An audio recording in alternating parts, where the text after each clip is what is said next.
Hi guys! Magluluto tayo ngayon ng exotic soup with fish maw.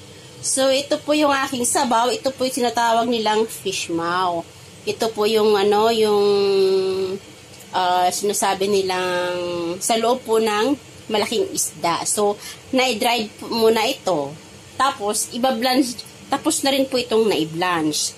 So ito po yung aking mga luya, Thailand longgan, at saka yung yam, yung galing na gubat na pinatuyo, pero binabad ko to mga 15 minutes po. At saka ito po yung aking, yung golden kuhol po na dried.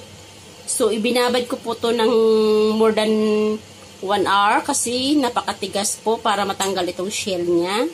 At saka nilagyan ko po ng magandang dried abalone para po manamis-namis.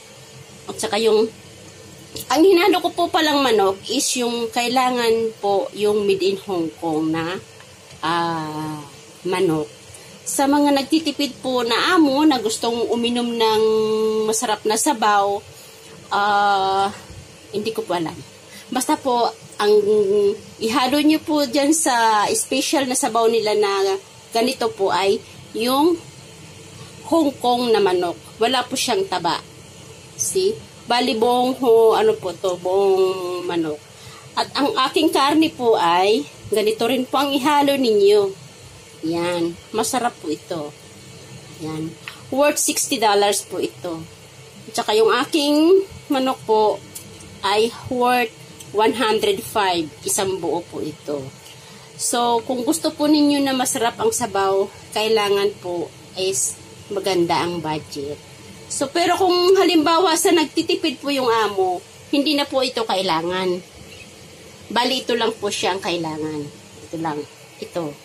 Pero ito po, kasi po, gustong-gusto ko po kasi yung makakahigop din tayo ng masarap na sabaw, hinaluan ko po ng ganito kasi sobrang mahal po nito. Itong mga to. At saka afford naman ni amo ang budget. So, okay lang po. So, guys, lahat yan, ibablanch ko muna para i-ready to soup na. Pero ito po, na-blanch ko na po ito. So, gagayatin ko na lang. O, sige, nagpakulo na po ako ng aking tubig. Ayan po, kulo na ang tubig. Ibablanch ko muna yung aking karne. Ayan. Ilagay po natin isa-isa.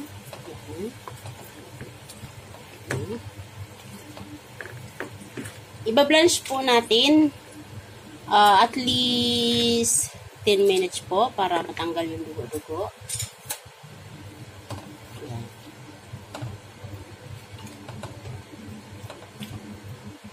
Ito po yung aking golden cohol, yan. Ito. Para matanggal po siya sa shell. Cover po muna natin. Ayan po, kulo na yung aking tubig. Yan. So, ito po yung exotic ingredients ko po. Yung kaninang may shell. Tinanggal ko yung shell niya. Oh. Hirap po tanggalin ng shell. So, yan. Ito siya. And then, yung aking fish maw, pinaghiwa-hiwa ko na. Ito po. Yan, pinaghiwa-hiwa ko na siya.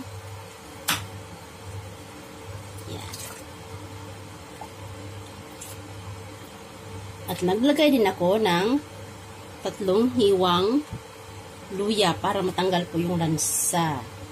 Tsaka yung isunod ko yung aking manok. Itong manok ko po ay hindi ko tinanggalan ng balat. Bali nilinis ko lang po, tinanggal ko lang yung kanyang taba-taba para walang lulutang mamaya na taba. Ayan.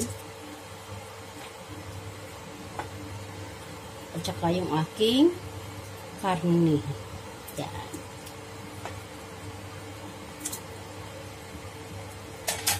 Saka yung aking 2 pirasong dried abalone.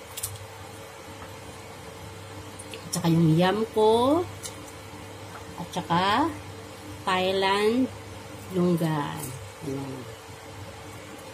So, ayan po. Takipan natin at i-boil natin ng 2 hours and a half with medium fire. So, antayin po natin. Pakulo lang. Ayan po, tapos na yung 2 oras na pagpapakulo. So, tingnan natin.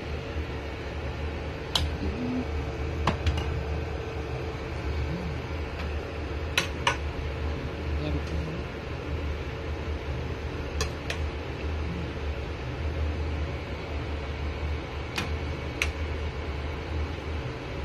So, mukhang masarap na po. Lagyan po natin ng asin.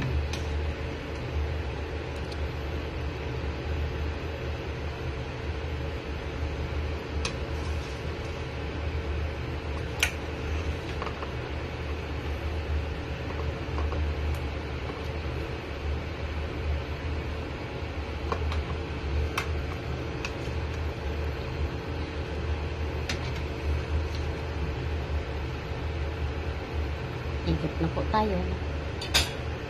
Ayan.